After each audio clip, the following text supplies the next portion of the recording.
Now, another issue here is you are also Hispanic, but you also are for tough border enforcement, and I believe you're in support of a wall going on our southern border.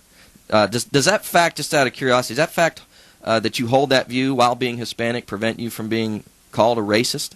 No, absolutely not. In fact, the irony here is that when I meet with a lot of Hispanic organizations, as I do, the most adamant that I've ever seen anyone about making sure that immigration is legal are from Hispanics. They busted their butt and went through the legal channels to do what it is they had to do to become legal.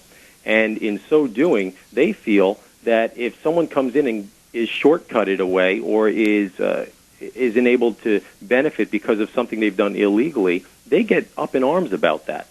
So it's something that's very important to Hispanics to make sure that our border is secure, and not just because of a racial Hispanic reason, but because of terrorism and keeping our country safe, a country that they're proud to call home, a country that when 87% of the American people believe that English should be the national language, and that includes Hispanics, and we have a Congress with a 9% approval rating, and not 80% of Congress or 87% of Congress is going along with that, there's a major problem in our country.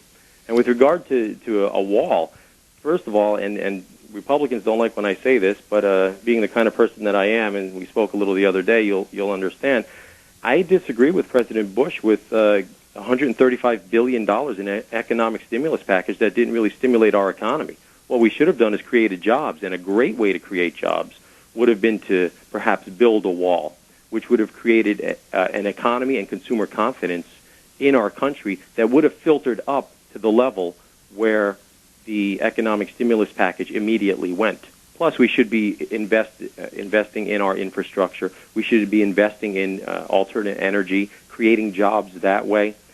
In 1981, there were 324 oil refineries in our country. Right now, there's 108.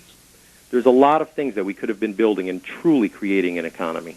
Well, and the price of oil dropped as he was doing a press conference. Just the words that were coming out of his mouth about the psychological advantage of just saying you're going to drill for oil actually took place, didn't it? Yes, it did. In fact, I had written a press release, and the Democrats were kind of slamming us about the fact, and they're slamming everyone about the fact that it's not going to decrease the price of oil. One drop, gasoline will not be cheaper at all. We're not going to be able to get oil for 10 years. You guys are crazy. And I said, look, just the mere mention of the fact that we're going to drill will lower the price. President Bush came out and said, we need to drill. Price went down. What's going to happen when Congress says we need to drill? Yeah. And the truth is, we need to drill our own resources. And let's say that the Democrats are right, and we will not get a drop of oil for 10 years. And even a blind squirrel finds a nut now and then, so they can be right in this area, which they're not. But let's say that that's correct. Okay, well, in 10 years, they're talking about CAFE standards, which increases the amount of fuel mileage that we get in a vehicle. Let's say it's 50 miles per gallon. Per gallon of what? It's gasoline. In 10 years, we're still going to need gasoline. We're going to need petroleum products for a long, long time. They're in manufacturing, they're in the roads that we build, and they're in the fuel that we use in our cars that we're going to continue to need in our cars 10 years from now. And in 10 years, I do not want to have the discussion that we're having right now that we had in 1973 with Jimmy Carter when OPEC first held us hostage, in 1995 when Bill Clinton would not open up drilling. The conversation we're having right now, I don't want to be having that 10 years from now, and I don't want my kids dealing with that 10 years from now, and that's why I'm running. And not to mention, the left is very well known for being terrible at forecasting. I think in the 70s, we played a clip of Meathead on Archie Bunker predicting that the ozone would be gone in 10 years, and that was, 40 years ago. But I think personally that it will take less than 7 years. Once you get these wheels in motion, I think there's a lot. I think the predictions are wrong. Oh, they're absolutely wrong. We're looking at maybe a couple of years. How is it that the Democratic Party thinks so little of the American people now, as opposed to in the '60s, when in the 60s we were able to put a man on the moon in less time than they say we can pull a drop of oil out of the ground with the technology that we already have in place. It's crazy. Last question, Edward, because I know that you're representing your district if you get elected, and I know that's what you're shooting for, and best of luck to you. Thank you. But we also have you're going to be in a national forum as well, and the U.S. State Department has forbidden its employees from using the word jihadist.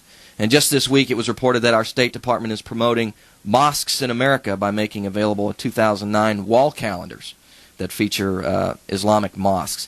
As a member of Congress, are you going to be willing to call our enemy what it is? It's not terror, it's Islamofascism, it's jihadism.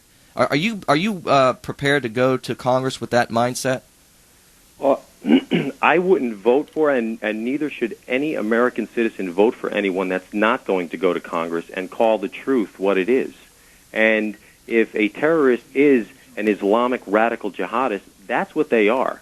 And we cannot defeat them if we don't say who they are. If we sit there in a little marshmallow land thinking that we can just call them terrorists and, whoever it is they are, how are we going to defeat them? We have to define who they are, we have to define what victory is, and then we have to do what America has always done. We have to go out and fulfill what it is that we need to accomplish. The goals that we set for our country, we need to do that. We are the greatest nation on the face of the earth, and it makes me crazy when I hear how Barack Obama wants to change that. We don't need to change America, we need to restore America.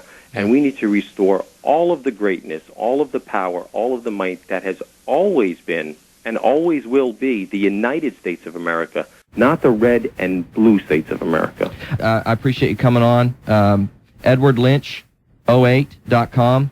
And come on back after the break, and let's talk about something important. Thanks, Edward. Thank you.